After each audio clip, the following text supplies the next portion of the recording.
तुम्हाला माहीत आहे का, कोणतीही स्त्री आपल्या मनात एकही गोष्ट लपवून ठेवू शकत नाही. तिने एखादी गोष्ट कोणालाही न सांगण्याचा कितीही प्रयत्न केला तरीसुद्धा ती कोणाला नाही कोणाला तरी सांगतेच. अगदी कितीही खाजगी असेल तरीसुद्धा ती आपल्या मैत्रिणींशी किंवा कोणाशी तरी शेअर करतेच. पण पुरुष मात्र बऱ्याच गोष्टी सर्वांपासून लपवून ठेवू शकतात. असे का? कधी याचा विचार केला आहे का? तर याचे उत्तरसुद्धा आपल्याला महाभारतातच मिळते. महाभारतात युद्ध झाल्यानंतर पांडव आपल्या सर्व मृत सैनिक आणि नातेवाईकांचे अंत्यसंस्कार केल्यावर 1 महिन्यापर्यंत गंगा घाटावरच राहिले होते.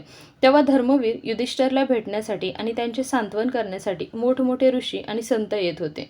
यामध्ये एक दिवस नारद ऋषी सुद्धा युधिष्ठिर जवळ आले आणि त्यांना विचारू लागले, हे युधिष्ठिर, तू आपल्या बळकट शरीराने आणि भगवान श्रीकृष्णाच्या कृपेने या युद्धात विजय मिळवलास, त्या पापी दुर्योधनाला पराभूत केलेस, तरी सुद्धा तू आनंदी का नाहीस? तेव्हा युधिष्ठिर म्हणतात, प्रत्यक्षात मी श्रीकृष्णांच्या